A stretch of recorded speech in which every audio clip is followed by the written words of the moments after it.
Amazing. Everyone made it. Cool. So welcome everyone to the Novation Made to Create Backstage panel. This session is going to focus on more around the mechanics of the music industry. We'll talk about sort of label functionalities, sort of how to get yourself out there, how to be seen and heard as an artist, whether you're sort of upcoming or more experienced. We've got some amazing guests on the panel tonight as well who can offer some sort of insight and sort of inside knowledge into the industry as well. So yeah, I think we'll just jump straight into introductions really. I'll tell you what, we'll go around the order on the screen. So I guess one by one, if everyone could introduce themselves, maybe talk a little bit about who they work for, label-wise, maybe some of your background as well in the industry. Maybe as well, we can touch on sort of artists you're working with or sort of who you worked with in the past as well. So yeah, we'll start with you, Amy. Hi, I'm Amy. I'm label manager at Shogun Audio Limited. Under our company umbrella, we have Shogun Audio, which is a predominantly deep liquid label with artists such as Technomatic, we've had Spectrasol, Alex Perez, Galaxy. We also have Elevate Records, which is more heavier dance floor drum and bass, and that's headed up by Friction, who obviously owns all the companies. He's known for his Radio 1 show of 6 years. We also have SGN Limited, which is a lot smaller kind of sister label, which is a platform we use to test emerging talent. As well as the labels that we own, I also provide label services for Meraki Records, which is a UK-based label led by Mainu Lang, and Fine Art, which is Friction's bass alias. I've worked in the industry for over a decade, 7 years of that being with labels directly. Great. Echoes? Hey, I'm Echoes. I'm an artist, a songwriter and fashion designer. My own project is kind of ambient electronica, but I also write production music for TV and sync for companies like Sony EMI and Cavendish Music. And I also write house and dance top lines as well. I signed single record deals in Germany before, but my next album is signed to and will be produced by Goldie on his new label. And I'm also on his album coming out at the end of this year. So I'm 100% self-managed.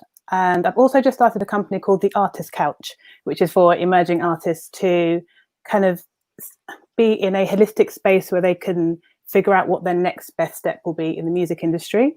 And I'm also a board director of the FAC. Amazing. Maddie? Hello, I'm Maddie. I am VP A&R at Ninja Tune in North America, based out of Los Angeles. Ninja Tune is a 30-year-old indie label to come out of the UK, sort of one of the longest standing and biggest indies, I suppose. We have artists including Bonobo, Floating Points, Bicep, Little Dragon, Young Fathers. We have sister labels too. So we have Counter Records, which is more US facing label with slightly more commercial artists on the roster. We also work closely with Brainfeeder, which is Flying Lotus's label, home to artists like Thundercat, and a couple of other feeder labels too. Again, I've worked in labels for over a decade, I think coming up to 12 years in here and in London. Amazing. And Laura? Cool. Hi, everyone. I'm Lara Baker. I'm the Director of Business Development at Song Trust. I've been in the music industry for about 15 years now. The first 12 of that were at AIM, which is the Association of Independent Music, which is the organisation in the UK that represents and supports independent labels and self-releasing artists.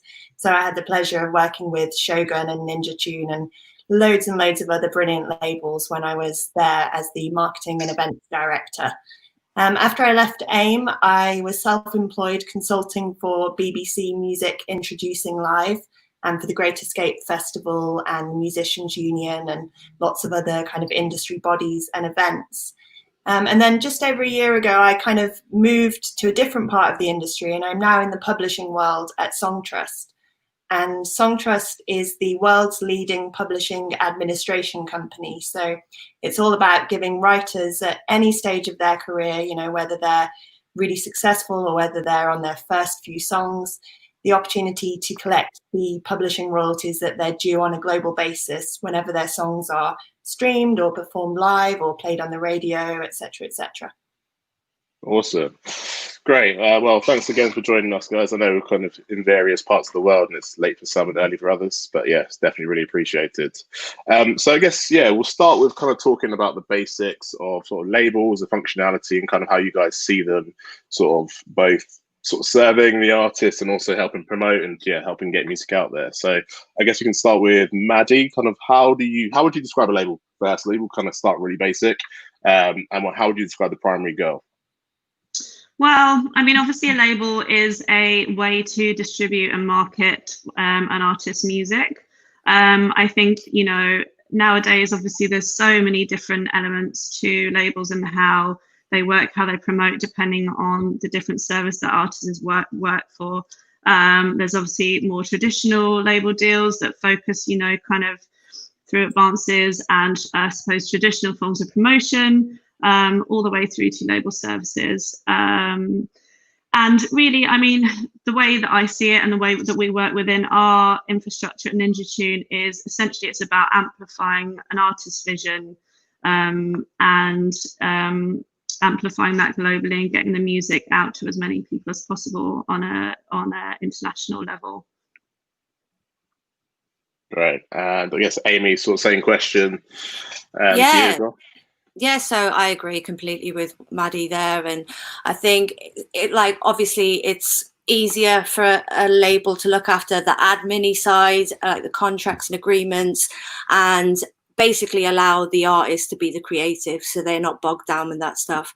But I also think for a label, it's important to source and nurture new talent as well. So artist development is really key for us as well. So I think that's an important job for a label. Yeah, so it's an interesting point you make, I think. It'd be good maybe to talk a little bit about that side of it, how the labels kind of find and build that style of music they're going for in terms of releases, and is that kind of dictated by the artist they sign, or is it kind of a vision you have from the start? I guess we'd be quite interested to touch upon that. So I guess, yeah, same question for Amy or Maddie. Anyone wants to answer that question? I think for us, it's really about artists that are making a statement and have a story to tell. I mean, ultimately, I think this gets forgotten in, you know, the kind of world of statistics that we're in right now. But ultimately, it is, you know, it really is down to the music and down to what that artist is saying and their vision, and the quality of the songs as well. And I think, you know, it's very, very, as I said, easy in the world to kind of post-streaming to forget the fundamentals, and it's something that we kind of, you know, touch on daily in our A&R conversations when we are developing artists. Yeah, I think it's key. Obviously, great music is the most important thing. With our labels specifically, even though to someone that doesn't listen to drum and bass, they might just think, oh, you work for loads of drum and bass labels, they all sound the same, but they're significantly different. So Shogun is like more melodic, like deeper liquid sound, whereas Elevate, like I say, is more dance floor. So when we're looking for new talent, a simple way to think about it is if you were doing a label night, what kind of styles would fit with and the audience would get. So obviously picking people that would fit on a lineup, fit with the roster, so that you're developing that sound on the roster.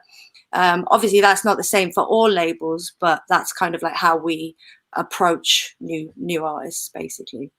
Sure. So go on. Sorry, I was going to say, I think one of the beauties of a lot of independent labels, especially like with Shogun and Ninja, is that they become real kind of tastemakers and guides in their field, and they can like develop a following of their own where, you know, you hear that there's a new release on that label and you want to check it out because you like so much of what they've done. And, you know, that's true in any genre. You know, there are amazing indie labels in metal and in country and in drum and bass and everything, and they can be a real kind of guide to that world. And I guess echoes from the sort of reverse perspective, when you said, you know, you signed singles to labels and stuff, what was it about a particular label that kind of made you want to put your music out with them, like in terms of how you went about selecting your labels you wanted to release with? It was definitely about who else they've backed and what type of thing that they appreciated about the music. And like Maddie said, it's a lot of letting the music do the talking and seeing if that's who I wanted to sit with. And if they understood them, and I thought they would understand my vision as well. If it'd been all over the place, I would have thought, what is what's tying all of this together, it would have felt a bit more random. So yeah, it's their previous body of work, I guess. Yeah, that's fair. And obviously labels aren't the only route to release music. I guess I think Maddie just touched on it a little bit as well about in terms of label services. It'd be good to kind of hear maybe from Laura, who's I know you work in this side as well. And in terms of like if you've not got a label you're signed to, what are the sort of alternate routes to kind of get your music to market, as it were? Yeah, I mean, certainly when I worked at AIM, I was there from 2004 to 2018, and you really saw an explosion of people being able to self-release. And all of a sudden, the members of AIM were not just record labels in the traditional sense. You know, they were, and anyone who's self-releasing is really their own record label. And so, you know, it's an interesting world to explore. You have to find the right partners to work with, because DIY isn't really DIY, it's DIT, do it together. So, you know, you need distribution partners, and, you know, you might need management, and you need other people in your team to get your music out, whether you're self-releasing or whether you're working with a label. You mentioned right at the end there, you said the word team. In terms of sort of management, because it's something that I've always found really interesting. I've seen people do it many different ways. Some people have managers from the start, and some people sort of take that on much later in their career. Kind of where do you sit with that sort of the management aspect of it if you are going to self-release? I think it's really interesting because there's no sort of school you can go to become a manager. So the managers I encounter, you know, they're often friends of the artist, or, you know, they kind of end up being managers through a variety of different routes. And organizations like the MMF do a really good job of giving them kind of formal training and networking opportunities and things. But you know, you have to kind of make it up as you go along as a manager. And so it's really important to find the right fit. And I'm sure, Echoes, you probably have some thoughts on managers and why you choose not to have one.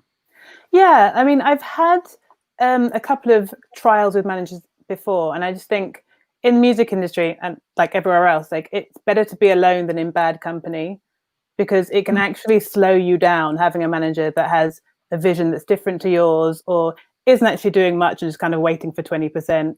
And you're the only person who really will work as hard for you and your dream that's out there. So I think there's some amazing managers out there, but I wouldn't sweat it too much if you don't have a manager for different chunks of your career. I guess.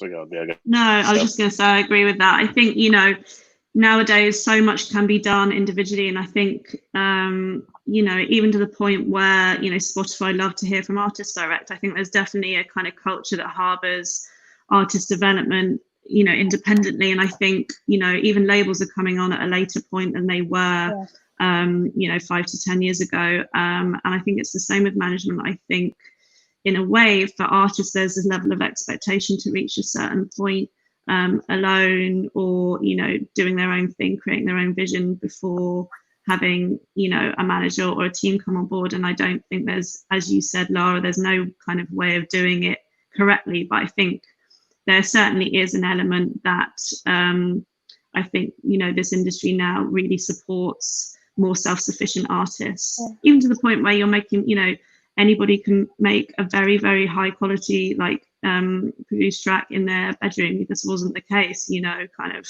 10 years ago. And it's all reflected in the way the industry works and the kind of steps going forward. So I'm in agreement with you, Echoes, massively on that.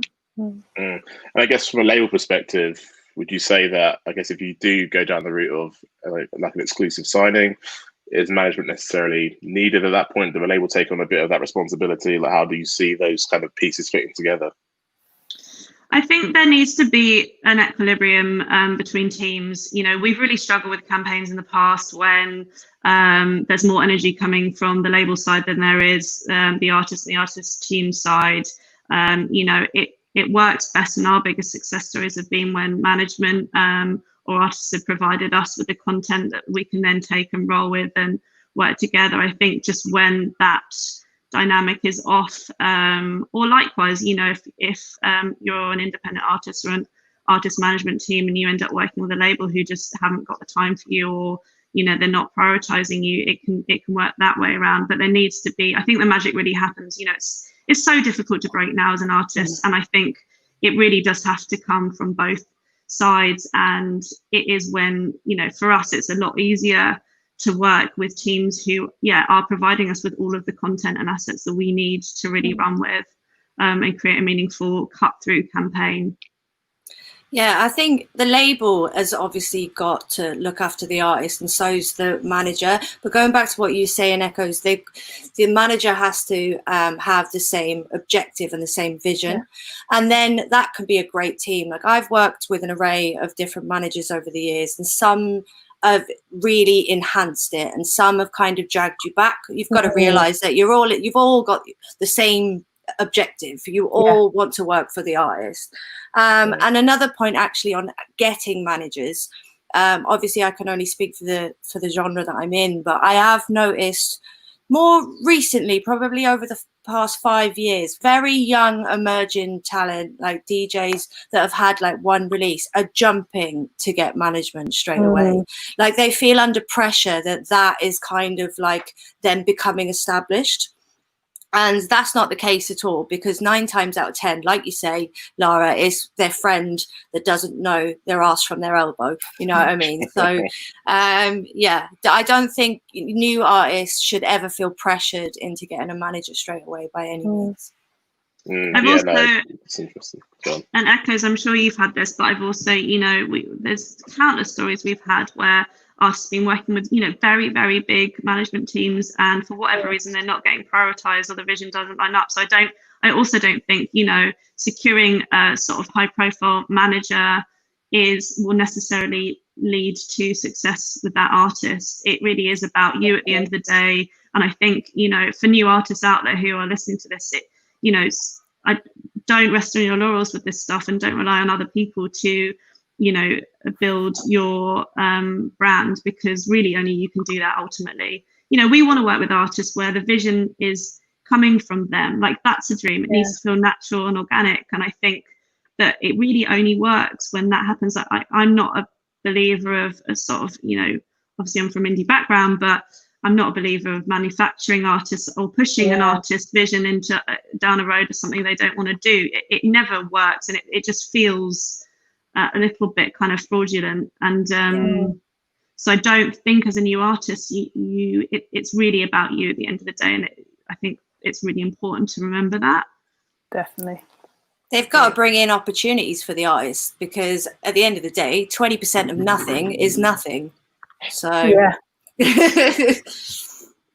there are other members of the team as well that you kind of need to work out when you need them. Specifically like a booking agent and also a lawyer, and quite often those are two that perhaps come along before the label deal and before the publishing deal. You know, you certainly want to have a good lawyer in your camp if you are getting offered deals, or if you're doing like brand partnerships and that kind of stuff. Actually, that leads quite nicely into the next question I was going to ask. So let's think about sort of a newcomer artist who, you know, they've got some music together, they've got a project they want, they believe in their project and their vision. And what is the process to get that onto a label, like a suitable label for them? I guess Echoes might be quite interesting to hear from your perspective, actually, from an artist side, and how you approach that at the start. Getting signed was never like a goal. It was more kind of a byproduct of what I was just doing anyway, and then the labels found me. So I was just making music and putting it out there, and then I think through one of the PR companies is where the German label came from, and then like the Goldie thing came from him seeing one of the videos so it's more that I was already in motion, and then labels are kind of looking around at who's doing stuff. So I don't think it's a good idea to sit down and think, how do I get signed? Because like Maddie said, that labels are there to amplify what you're already doing. So if you're sitting there thinking how to get signed and that's all you're doing, there's nothing to amplify. I don't think I've never spoken to anyone at a label that's ever signed anyone from like receiving like a cold email with a demo, or it doesn't work that way. You've got to just be doing it and be doing it brilliantly, and then the label finds you.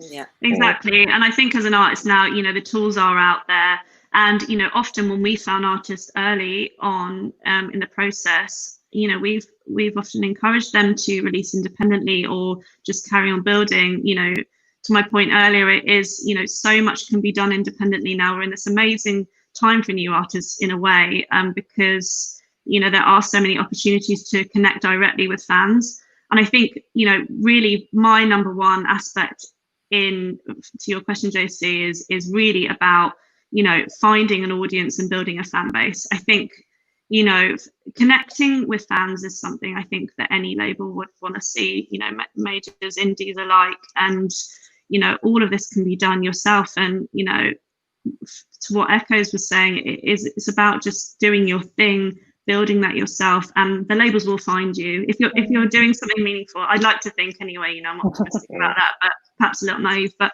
you know, if you're really creating something and connecting with, you know, people on a meaningful level, the labels will find you. You know, we have all of these tools at our fingertips. Like, everybody can build their own brand now through social media, whether you love it or you hate it. And I think that those really need to be used, rather than just, again, you know, assuming that if you get signed to a label, if you know, collaborate with a big manager, that you're going to make it. It's really not about that, I don't think.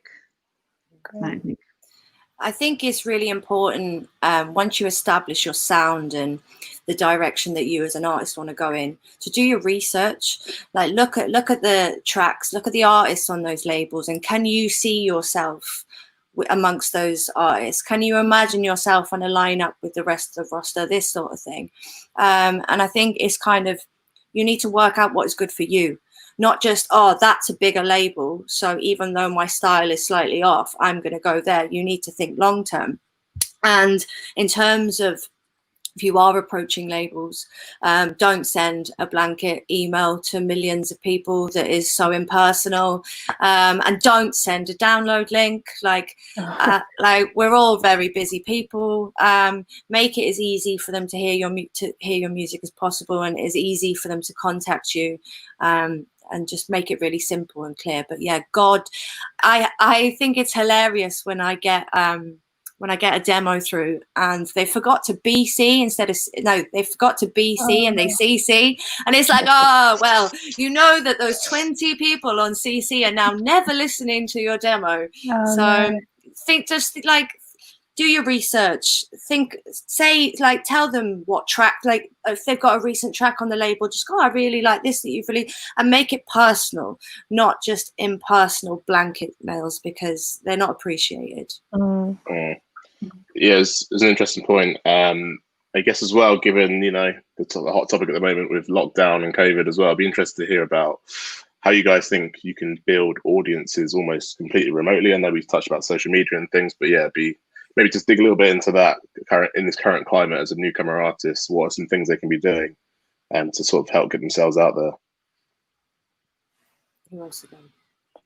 We'll start with you, Echo. We'll start with you from the artist. Yeah.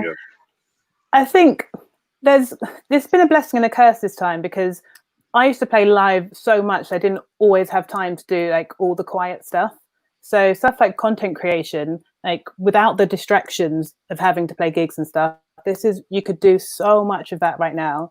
And that can be collaborations with other graphic designers, videographers who also have downtime. And I've done remote photo shoots. You can do them via like Zoom, via webcam, and there's all sorts of incredible things you can do. You can kind of stock up all of that stuff. So when we are released back into the wild, you can be touring and doing stuff and have that whole bank of content that you can share in between. So I think this time has been really useful for me to focus on, and especially because I design my outfits for stage and stuff. Like, I've been sampling materials and making bits of like head jewelry and just things like that in this downtime. Easy. I knew that would happen. Yeah, I think it's, you know, we've been really encouraging on, I mean, this time is really about honing your craft as an artist, I think. And, you know, the more development artists we've been working on, that's kind of what we've been encouraging.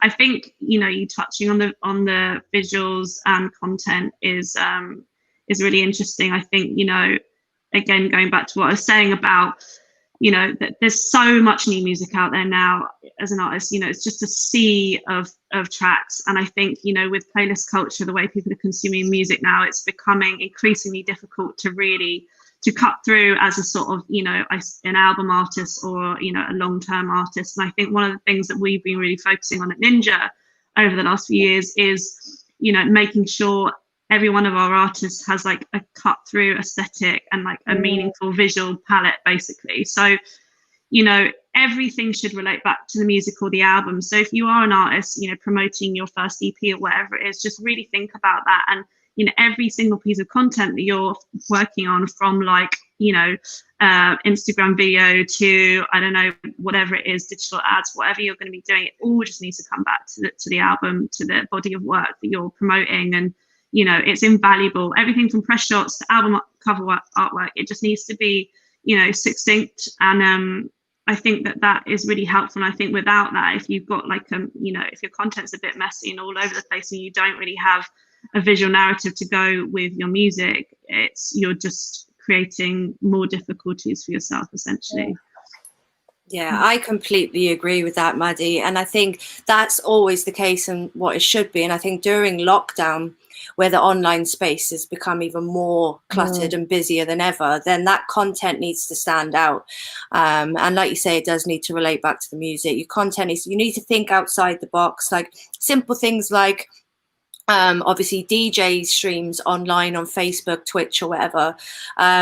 Simple bedroom streams are not cutting it anymore. You need to look at bigger production. You need to draw people in.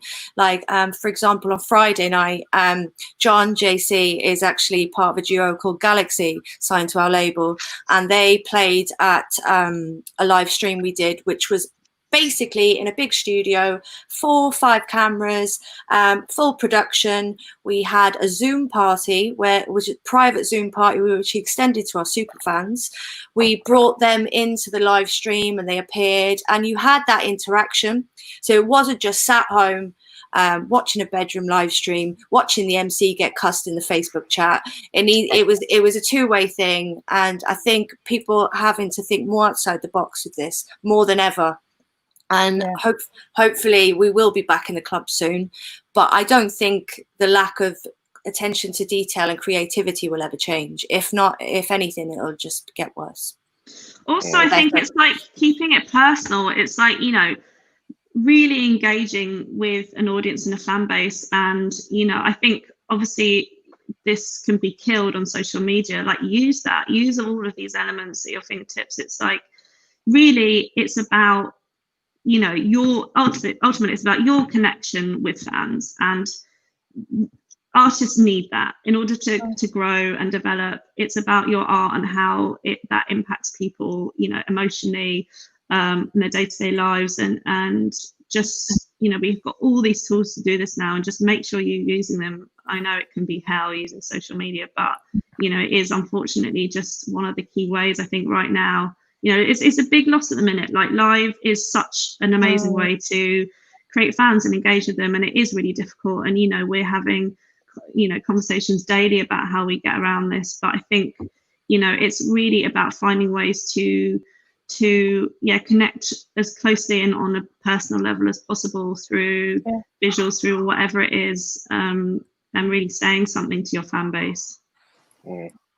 And to Echo's point earlier about, you know, how now that we're in lockdown, or, you know, we're in this phase where there's no live shows happening, having more time to, you know, work on creating costumes and all that kind of stuff.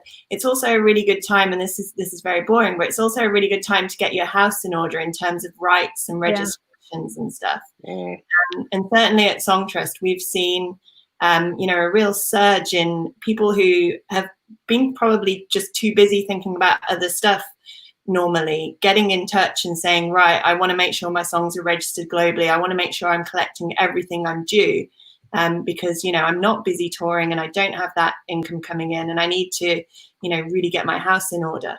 So it is a good time to do that. Yeah, it's actually a really nice kind of segue. It's quite a nice segue into my next question, actually. So kind of stepping back to the kind of newcomer perspective, let's say you weren't going to go down the label route and you were going to self-release. What are some of the key things? I think, Lara, you already started touching upon some of the key sort of things you need to get set up and ready for yourself. Yeah, it'd be good to talk about that, really. Just, how, if you go down the self-release route, what's the kind of process behind that? Yeah, well, of course, I mean, you need to make sure that you're registered with, the collecting societies. So if you're an artist, you're going to register with PPL. If you're a writer, you're going to register with PRS. And this is, of course, the UK. I know probably people are watching this in other countries as well. There are equivalent organizations, everywhere around the world. And, then you need to find a distribution or a label services partner that works for you. And, they all have kind of different pricing models. They might take a cut or they might charge a flat fee. Some of them do kind of marketing and promote you onto playlists so that they can try and get you on, Spotify and Apple and Amazon's playlists and that sort of thing. Some don't so much. So you need to do quite a lot of homework about self-releasing and work out kind of what's the best route for you. And then on the writer side, which we work on, if you're just with your PRO, so PRS in the UK, then, you're missing out on mechanical royalties, you're missing out on international royalties, if your song is streamed or played in other countries. So that's when, you would want to either have a publisher in place, a publishing deal, or a publishing administrator like us. And you just really want to make sure that you're registering everything where you need to. And, there is quite a lot of education that needs to happen on that front. There's a lot of great free resources online to help with, learning about distribution and learning about publishing admin. And there's a lot of free stuff online that can help with that. Yeah, actually, it's funny because you mentioned PRS and PPL, and that's something that took me ages to get my head around what the difference was. Maybe can we just slightly break it down, maybe more into layman's terms, kind of what those things essentially boil down to? Yeah, totally. Well, it comes down to the sort of fundamental thing that there's two different separate sets of rights. When you make music, so if you write it, you have the rights in the composition and your rights that you have as a songwriter, and that's what publishing is concerned with, and what PRS is concerned with, those royalties. And then there's the rights in the master recording. So if you're also the artist, then you're going to get a distributor or a label, and you're going to join PPL and you'll get royalties on that side too. So if you're both, you need to make sure you've got both covered. And obviously, a lot of new artists don't really realize that there are two different sets of rights. Yeah, something I found really fascinating as well is actually one of my label mates told me that if you submit your track list onto a DJ set as well, you can even get paid for that sort of thing. And that's information that we kind of never had access to. And yeah, I guess what are some of the great resources that you can kind of go to look for that stuff? I guess Google's obviously your first point of call, but is there any sort of platforms you recommend where you can get access to this information? Yeah, I mean, we do on the publishing side, we've got loads of free resources. We have something called the Modern Guide to Music Publishing that you can download from our website. It's totally free, 20 or 30 pages that explains how publishing works. And it's so helpful to read that. Music Ally are a great resource for lots of music business information. AIM have a lot of resources. I don't know, what about the rest of you guys? What would you recommend? I was going to say the FAC, the Featured Artists Coalition, they do artist entrepreneur days, which kind of go through a day of all the different things you'd need as an indie artist to kind of make sure you have your ducks in a row. So it goes from your business partners that you'll need down to PPL, PRS, like how to do that. So it's a really useful day. I think they might even be free. But if you look up the Featured Artists Coalition, I should know this, and they've got so much information on there, and there are 3 days. I think you can even, now they're via Zoom, so you can attend from anywhere. Lara knows. Sorry. Lara knows that I'm a regular at AIM. So obviously from a label perspective, AIM, Association of Independent Music, and AFEM, Association of Electronic Music, are great for us as labels. If we ever have any questions, they're great. We just hit them up and the team there has hit us straight back. And likewise, A2IM in the US as well. Same deal. Nice. I guess actually one platform we haven't spoken about actually, which is quite, again, topical at the moment, is Bandcamp as well. I guess, how do you guys, in terms of publishing straight to Bandcamp, is that something you guys would recommend? Is there some more sort of process behind it? Because I know a lot of people are kind of just self-releasing straight onto there at the moment as well. I guess, Laura, you could probably take that one as well. Yeah, I have friends who've had albums out recently who've done really well through Bandcamp, and obviously when they do those days where they waive their fees at the moment every so often, that's really beneficial for artists. I'm not an artist, so I've not had an experience of using them, but I hear good things. Echoes, have you ever done anything sort of straight to Bandcamp? I haven't really. I struggle with releasing to multiple places where people don't keep their music. So I know that right now we're so obsessed with ease. So I think people will find my music in somewhere they're already listening to music. So if they keep their stuff on Spotify, some people are Amazon people, and then I put it on Bandcamp, I think I'm losing people along the way. I think that's just a personal thing of me. But I have seen lots of people use Bandcamp, and so it must be doing something for someone. Yeah, it's just again that to go on. Bandcamp is kind of like an audience of super fans, isn't it? Yeah. They're diehard, and fair play to Bandcamp. I think they need to be bigged up for all the charitable efforts they've done all the way through lockdown. They've been great. As a label, we've always distributed to them, and on these special days that they do. And I think there's another one coming up, second Friday of July, but don't quote me on that. I know the last one was the 19th of July.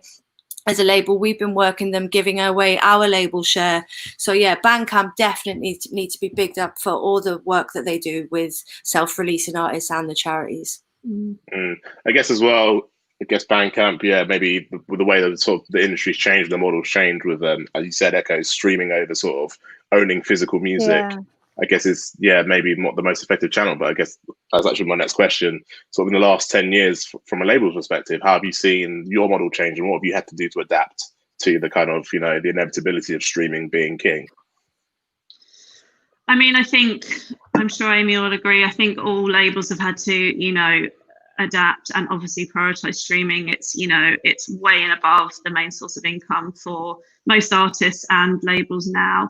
Our digital department has grown hugely in the last few years, and we work incredibly closely with them, try and provide opportunities for artists the whole time, try and find innovative ways of working with DSPs. I think also if you're an artist starting out, again, I think I mentioned this earlier, but Spotify and other DSPs are all very artist friendly in terms of they like to build up artists from the ground up. They like having direct relationships with those artists. So I think finding ways about researching and engaging with DSPs at early stages is key. I think streaming isn't going away anytime soon. We're all adapting to it, and it's can be a really positive thing in the sense that it's cumulative, and if you are an artist with a bigger catalogue, you're going to be earning from that back catalogue rather than it being a one-off cost. And obviously there's been so many debates over streaming. I think ultimately it's inevitable, and it really needs to be embraced for any new artists in a meaningful way.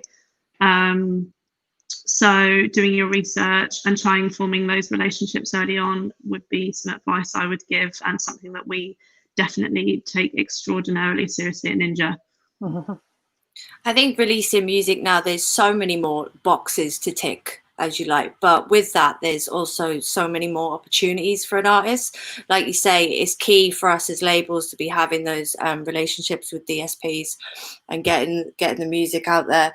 So yeah, it's a lot harder because there's more to do, but the reach is wider than it's ever been.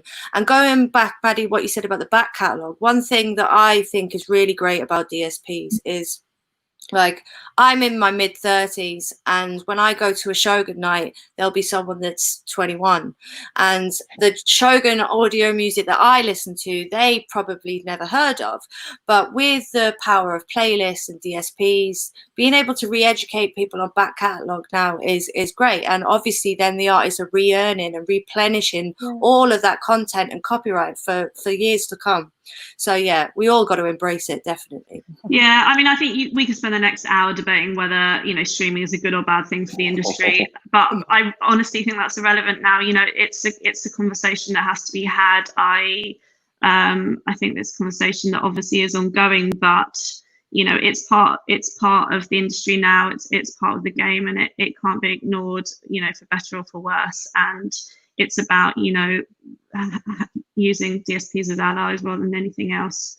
I don't think a new artist starting out boycotting streaming wouldn't necessarily be a beneficial thing, depending on what you want. Ultimately it's like all artists will have different priorities, and I think, for example, vinyl's still really important to us. We take our physical packaging and products very, very seriously. We love, working directly with all of these independent stores and having those relationships. Particularly at the moment, we've actually got a massive billboard up in Silver Lake saying support your local record stores at the moment. And, obviously, particularly now, it's so important. And the kind of resurgence in vinyl is super exciting. And there are still, that's a large part of the conversation. But, I just don't think there's any point in debating whether streaming is good or bad. It's here to stay. So it's about working with that and finding a way to move forward, basically. Yeah. There is a big campaign that's kind of gathering some momentum in the UK at the moment called Broken Record, which is kind of pointing out that there may be some inequalities in streaming, and, for example, that sort of 13 to 15% goes to the writer and the publisher versus what goes to the label and what goes to the streaming company, and issues like that. I mean, that if you dig into it and if you research it, then it's quite a can of worms, and it's interesting. I'm following it with interest. And I guess, echoes from an artist side, have you seen the sort of the emergence of streaming kind of has affected you creatively? Are you finding you're writing songs differently to kind of cater for those platforms? Or it'd be interesting to hear if that's had an effect on how you're going to work. Not at all. I'd rather die than write for a medium that my music gets put up on. And I've seen that before. I've been in writing sessions for other people. They're like, we need to get to the chorus by this time, otherwise people would have clicked out. And it just breaks my soul that people are thinking that way around. But no, there's one of my most played songs was actually 5.5 minutes long with like a massive instrumental in the middle, and that was Apple Music playlisted. Like you can't anticipate what people are gonna jump onto, so you have to just make the art as the art was meant to be, and then like release it to the world. Can I jump in there? Sorry. Come on, Amy. No, I totally agree with that. I don't think an artist should ever change their art for anything. But one thing I do want to say is, from a label, if we know these tips and tricks to potentially get them playlisted, I do think as a label it is our responsibility to tell the artists, not force them, but certainly tell them. Yeah, a radio edit's fine, or like a shortened version. So the album can have like the long self-indulgent one. Yeah. I don't think when you're writing it, you should start out thinking it needs to be this amount of time or this And look, I don't think this conversation is a new one with regards to streaming. It's been there in, commercial radio in the US for as long as you can remember, Radio 1, all of that, they have kind of certain structures they adhere to, and that's just the way it is. And I'm totally with you, Amy. I think, ultimately as a label, it's our job to inform the artists of, what they can be doing to maximize their profile globally, but ultimately it's their vision and we are working with them on that. Nothing will change that, but it's our duty to inform the artists of, the protocols in place that these outlets do have, basically. So slightly switching gears a little bit, because I think it's quite an interesting topic. I think you guys have lots of spins on it. There's always a great debate between, am I a creator or am I a performer, or do I want to do both? I guess, what are your guys' views on, does an artist or a musician need to have both of those facets to succeed? Obviously, right now it's a difficult time to be a performer. But where do you think the balance sits with that? Let's start with Lara. Sorry, Lara. Yeah, when you say creator, do you mean, what do you mean exactly? So I guess, some people are happy to produce and make music from sort of their studio and never be the sort of face of the music and just kind of put tunes out there, versus someone who's like DJing or live performing. Yeah, I mean, I think you've got to do what feels right. I mean, obviously there are great artists that we all know and love, now and through history, who, never wrote any of their material, and there are great writers who aren't artists, and then there are people, who manage to be both, and you've just got to do what feels right. There's not a sort of specific formula, but of course, if you are writing and if you are I don't know, producing, and also if you're an artist or if you're writing for others, the more income streams you have right now, the sort of safer your career will be, because obviously, as we've seen with COVID, you know, something can, like the live money can completely disappear, and you want to make sure that you've got other irons in the fire and that you've got other income streams. So I mean, even things like designing and producing your own merchandise can be a lucrative stream. So whatever it is you're good at, just have a few things going on. Yeah. I will say on the live side, from our stance, I mean, obviously it's a really insane time to be discussing this, and who knows what's going to happen in the next 5 years in the industry. I don't think anybody is in a position to predict that right now. You know, I think live has always been an integral part of the story that we're telling with artists, and I think it's, you know, again, it was pre-COVID an excellent way to build and maintain fans and connect with them.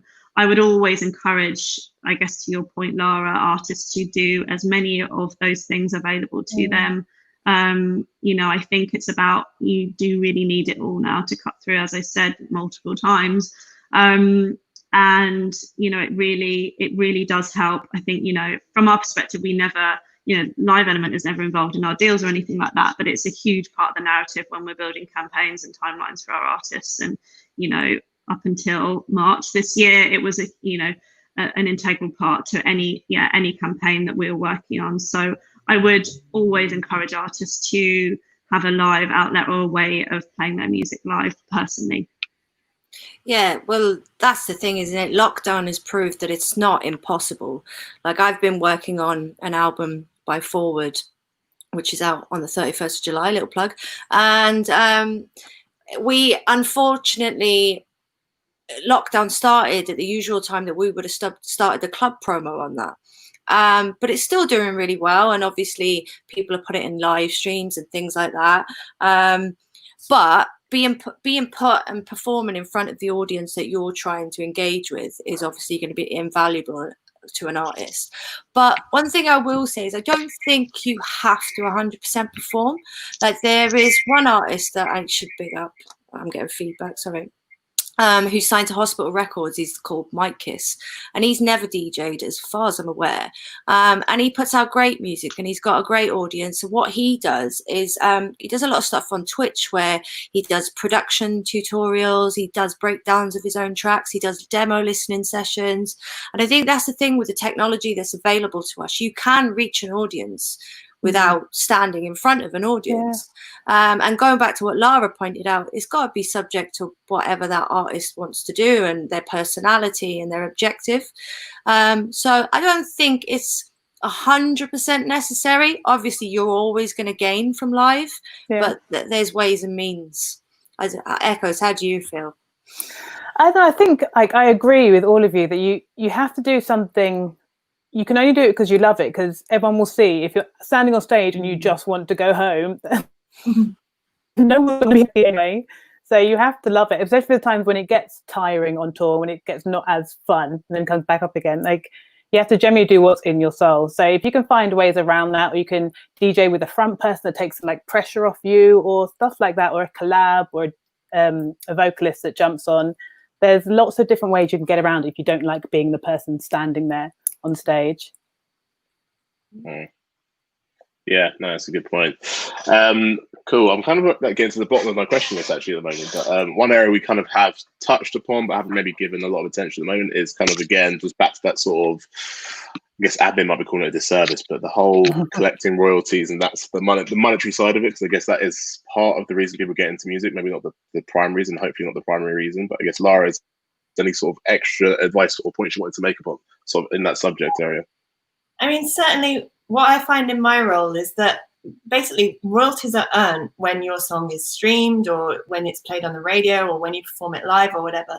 And, you know, in so many cases, artists don't know that they're leaving them on the table. So at all these different societies around the world, there are royalties that your music may have already earned that are due to you, and they're just waiting for you to register correctly so that you can collect them all.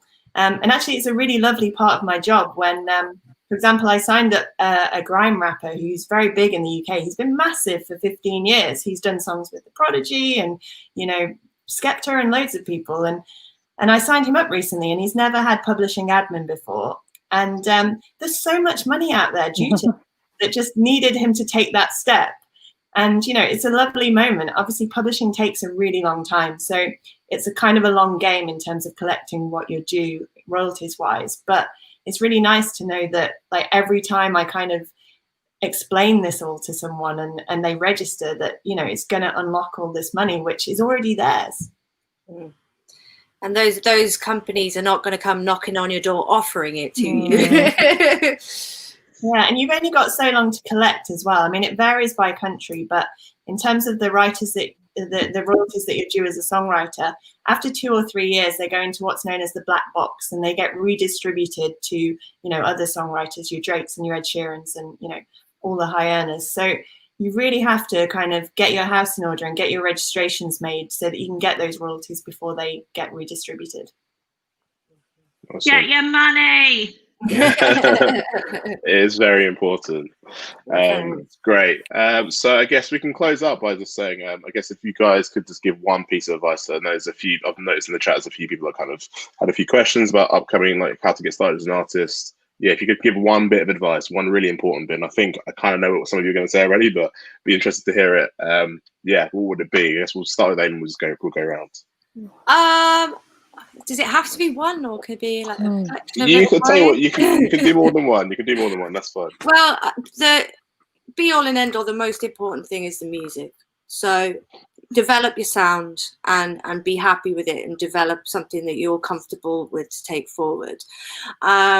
And then one key thing which really pisses me off is young artists that break into a genre and do not know the history of the genre at all. They don't know anything about it. They don't know the pioneers of the scene. Do your research and know about the roots of the genre and the influences, because I think having that knowledge and having that understanding of where the sound and where the genre developed from will help you as a producer as well. And my final point would be, understand your audience, understand where your audience consume your music, because obviously we're talking about like Bandcamp, Spotify, things like that.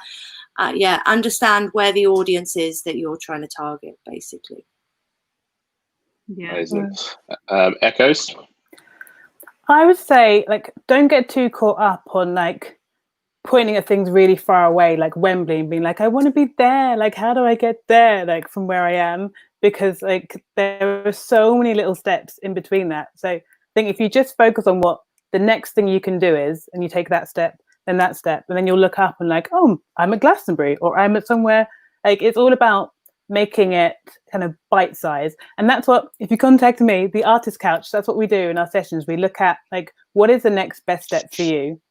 And then it can walk you down your journey. And sometimes your journey won't actually go to Wembley. It might actually go somewhere else, because you're actually following your instinct and your heart, rather than just like, I want to be with the famous people over there. So yeah, that's what I would say. Laura? I really loved that, actually. That was great advice. I mean, obviously, I'm going to say, you know, get your registrations and your rights and your house in order. That's boring. But to echo really what Amy said, which is, you know, really focus on your music. Write, and then write some more, and then write some more, and then write some more, and rehearse, and then rehearse some more, rehearse some more. Just like get really, really good, and never consider yourself to be like good enough already. You know, just keep pushing yourself musically to create great stuff and play brilliantly. Maddie? I'm going to echo Amy's sentiments. Hone your craft, obviously, number one. Work hard, really create the best art you possibly can, but also know your audience and have some awareness. It's obviously that fine balance between, you know, not being too influenced by outside elements, but at the same time, the amount of artists I've had come to me being like, I want to get on Radio 1, and you compare their music to what's on the playlist at Radio 1, and it's just so different. And I think having some awareness of, you know, where the outlets that your music is going to be, if you do want to be on those. So I'm explaining this really badly. But, you know, have some awareness of the industry, of the market. So it's super corporate, but like know the market a bit. You know, obviously your craft and your art and the songs are number one. Connecting to a fan base in as many ways as you can, and there are ways out there for you to do that independently, is number two. But also just do know the market a little bit. I think is, you know, it can be really, really helpful as an artist. And, you know, again, when I have feedback, ask me like why we don't want to work with them or whatever it is. It's usually, you know, there's a big lack of awareness of where their music could reach, I suppose. And I think that as an artist, I think that's quite a nice element to have in the mix, as long as you don't get too outside influenced, as Echo's point was earlier. Never make music for an outlet, for sure, but just be aware, basically, is what I'm trying to say. Sorry, that was really crudely put. But no, it's all really good stuff. Great. So I think we can probably call it there. So I'll just sort of close by saying thank you so much for everyone who's taken part in this panel. I've definitely learned a lot. Thank you everyone that's tuned in on the various platforms. And yeah, hope everyone has a good evening or afternoon wherever you are. So yeah, cheers everyone. Thanks, guys. Thanks, JP. See you later. Bye.